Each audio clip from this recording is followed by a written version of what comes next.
Ultimate One, and I'm bringing you some news, some stuff that happened over the weekend.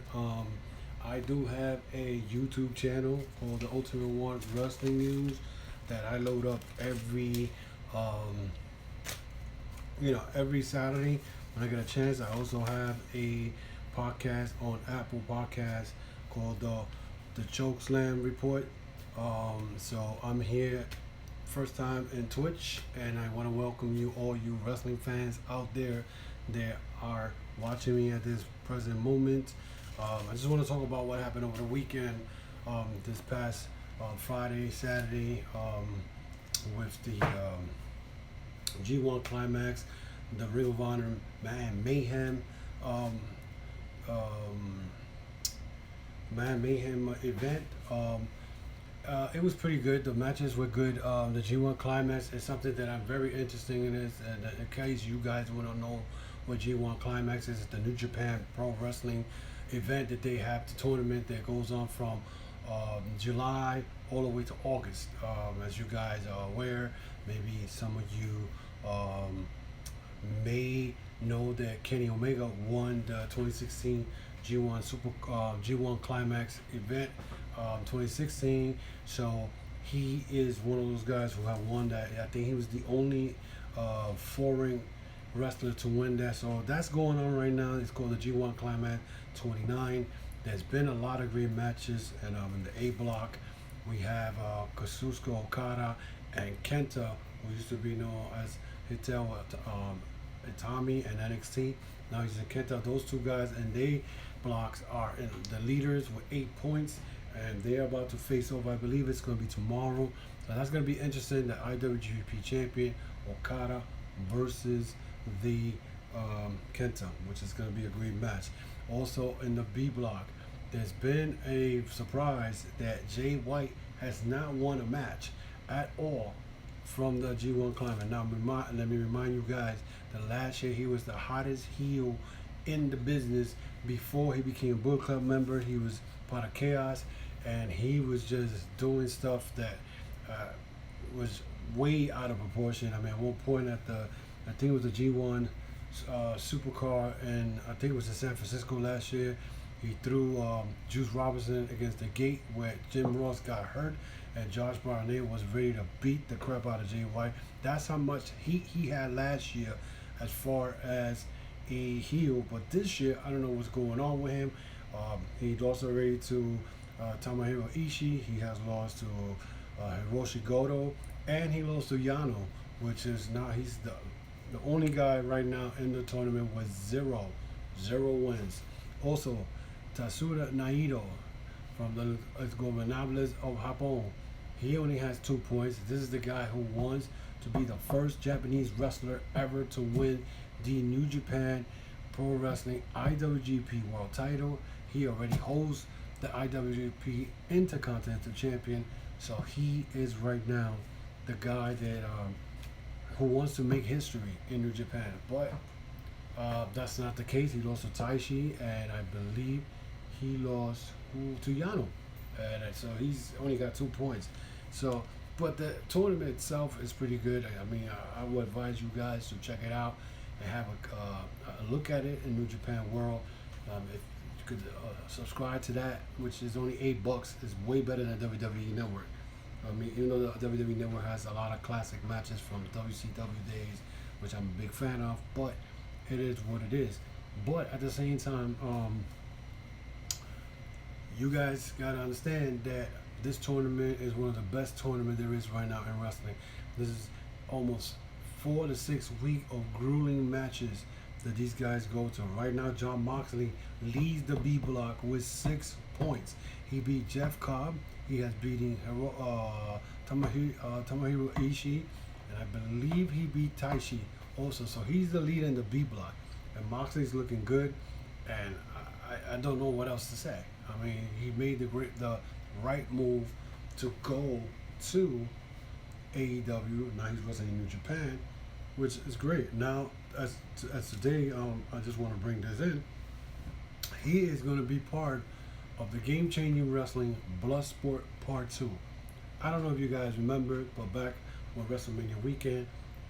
Josh Barnett wrestled Minoru Suzuki and Bloodsport 1. Now they have in Bloodsport 2, which is Moxley is going to wrestle Josh Barnett.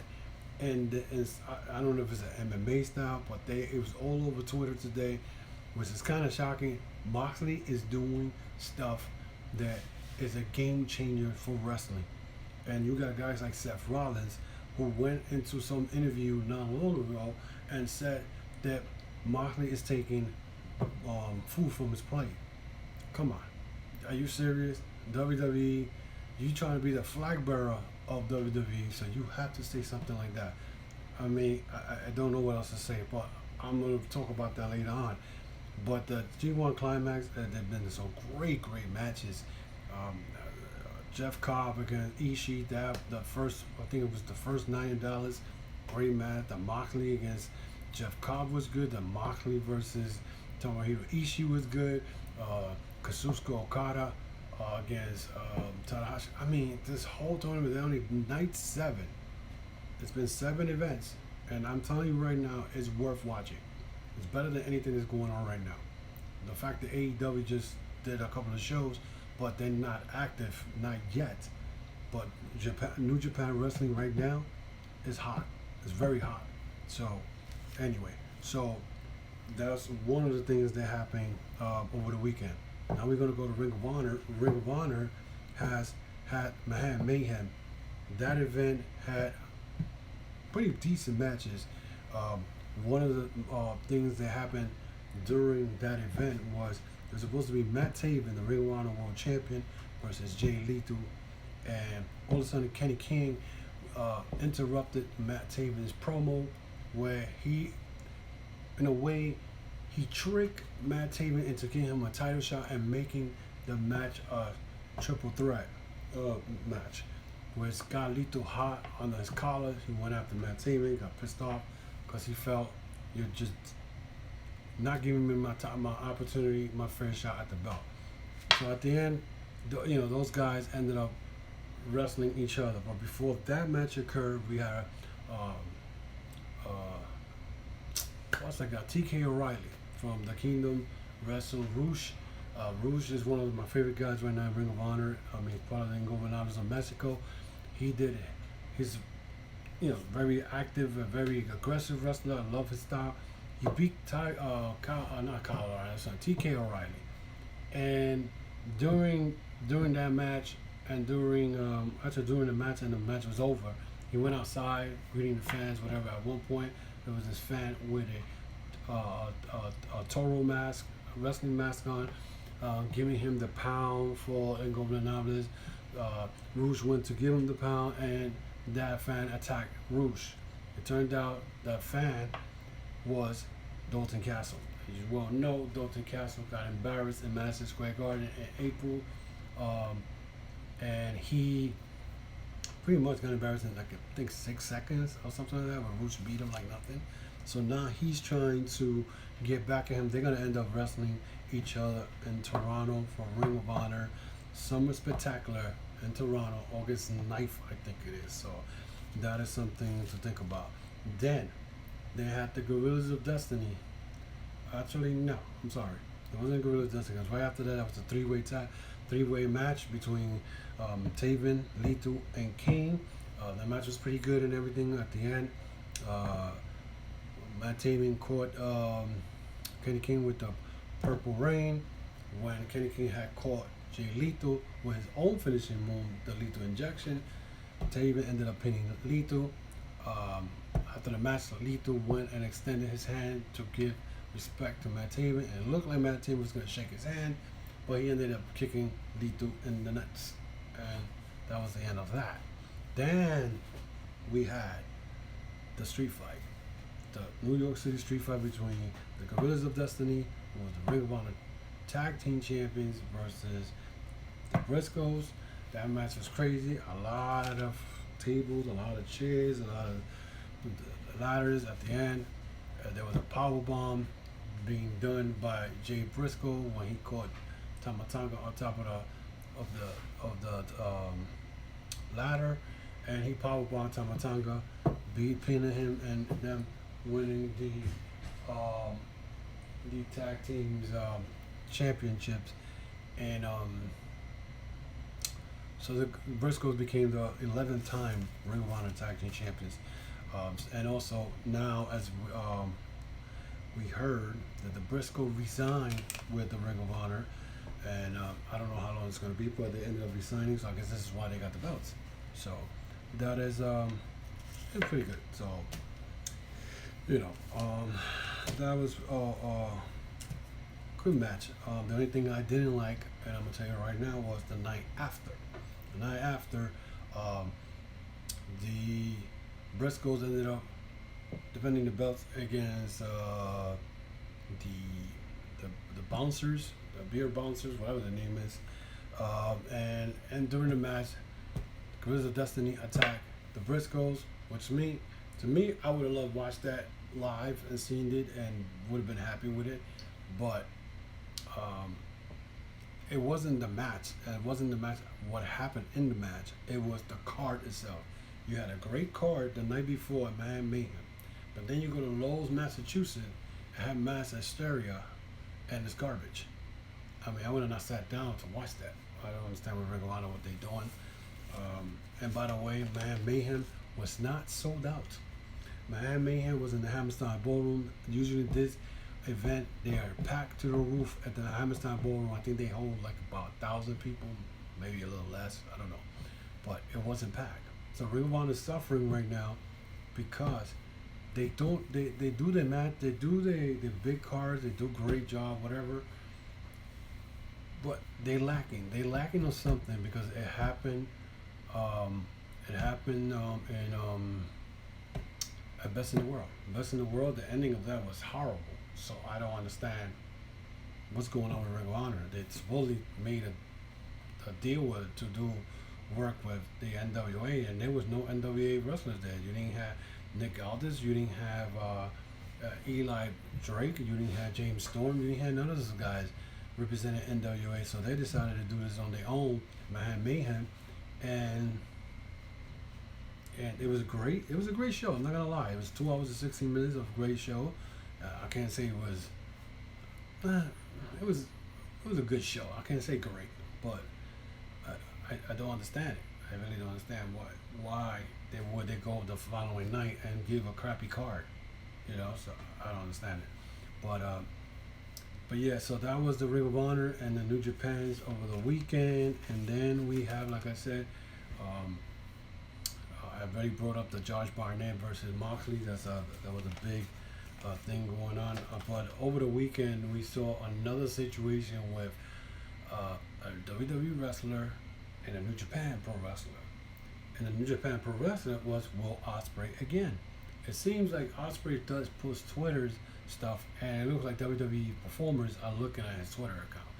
And Randy Orton was one of those guys who answered one of his Twitters. I believe Ospreay talked about how great it is to smile every day. Randy Orton replied back about, oh, good luck, whatever, blah, blah, blah. In return, Ospreay told him, listen, you're a multi-time champion. You can come to New Japan. New Japan is my home now. He makes it his home. Randy Orton, in return, told him, well, let's see what I could do. I'll talk to the people on SmackDown Tuesday, because I was not invited to the reunion, which it would have been last night, Monday Night Reunion. So I don't know. He was teasing that he was going to New Japan to wrestle Will Ospreay. I mean, it would be if that was to happen, that would be great, man. I mean, because Randy Orton has done everything in WWE, They're not really using him. So why not go to New Japan and wrestle Ospreay? But anyway, also, Pac, who was Neville, lost the Dreamgate Championship over the weekend. So now my thing is, because he was supposed to wrestle Hangman Page in January, not in January, at Double or Nothing, and then he backed off in January or February when it was, where he said he didn't want to lose to Hangman Page, but that is right, because he's the champion from the Federation. You can have Hangman Page beat him. That's why he didn't appear at Double or Nothing. and they made that match where Pac went and attacked Hangman Page's leg, which is now still carrying on to All Out now, where with Jericho and Hangman Page, as you well know, in Double or Nothing and Fyter Fest, he Fyter Fest, and I believe what was the other event that you just had? Fight for the Fallen. He was, you know, putting, you know, like the gimmick of him with her leg. So, but anyway, but that all started with Pac. So now the question is, will Pac be at All Out now that he doesn't have a belt? You know what I'm saying? Will he show up at Double or Nothing? You know, not Double. I'm sorry, not Double or Nothing. At All Out, because now he doesn't have the belt. So that's not like, okay, I'll go to All Out. You know, I'll wrestle somebody. If I lose, I lose. But you already lost. You're not a champion anymore. But my thing is, will he interfere in that Chris Jericho and Hangman Page belt? Something for you to think about. Very good. You know what I'm saying? Like, that's something to think about. Also, we're going back to Ring of Honor. The next guy who's going to face Matt Taven and Summer Spectacular in Toronto will be Alex Shelley. You know, Alex Shelley has retired. At first, I thought he was going to be part of the triple threat match with Matt Taven, lethal match, whatever. But I guess that's not happening. It's going to be one-on-one with Matt Taven on Summer Spectacular. I don't know how I feel about that. Alex Shelley's always been a tag team wrestler, so now he's playing singles. I don't know about that. Also, one thing that I'm very looking forward to again, and that's from a wrestling match coming from Impact on August 2nd, and that's Sami Callihan versus Tessa Blanchard. That match is going to be great because the first one that they had its anniversary, they went all out. They hit it off. They did not stop. They didn't back off of not taking it to the next level. I mean, Tessa Blanchard, I always said that she is the best female wrestler right now in the country. She's a badass. So now she's going in the ring against second time with Sami Callihan at Unbreakable. It's gonna be great. I cannot wait to see this match again. This is gonna be good. Also, Mick Foley last night got attacked by Bray Wyatt and at Raw Reunion. I don't understand why it happened, where they're gonna take this at, because I mean Bray Wyatt, his gimmick now it looks very scary and very eerie. It looks real satanic like. But attacking Mick Foley, guy's older than dirt. WWE's bringing all these dirt bags of old people in it. And like last night, I saw highlights of the Raw Reunion, and it was just like, hey, what is this? The senior citizen circuit? You know, it's ridiculous. I don't know what WWE's gonna do, but bring it back to WWE. Seth Rollins, like I said, went to some interview he has is that Moxley's trying to take food away from his table. Look, Mr. Rollins, I believe that you're a good wrestler, but you can't get mad at something that one of your former co-workers decided to do. He saw he saw the writing on the wall. They were not going to take him anyway. WWE wasn't going to keep pushing him. And I've been saying it for the last couple of years. Everything has been a shoe agenda when it comes to these three guys that were there. One guy decided, hey, the other two are higher than me. They're pushing them all the time for a world title shot. I'm in the back burner. He decided to leave. Now he's more famous and more popular than you, Seth Rollins. So now you want to play the company guy, dude. The guy who say, oh, I love WWE and we work hard and whatever. Let's be real. Everything has been handed to you since day one.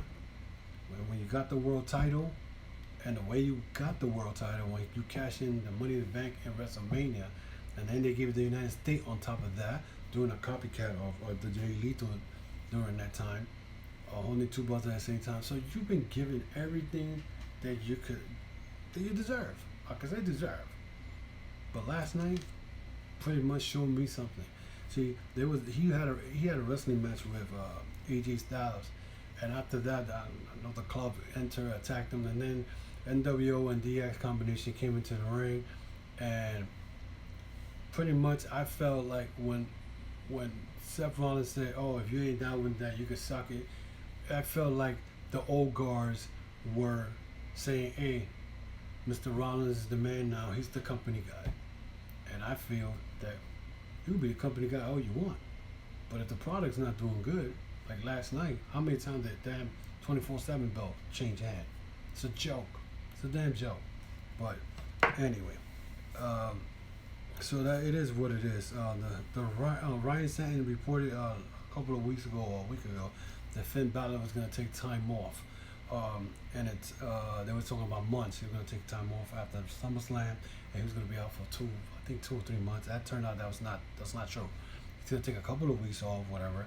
And also remember last night, the the um, the original club said they're looking for a fourth member. Who's the original club? It's the Bullet Club. Who's the original guy? Finn Balor. That would be great. That I will sit down and watch that storyline. I would love to watch it.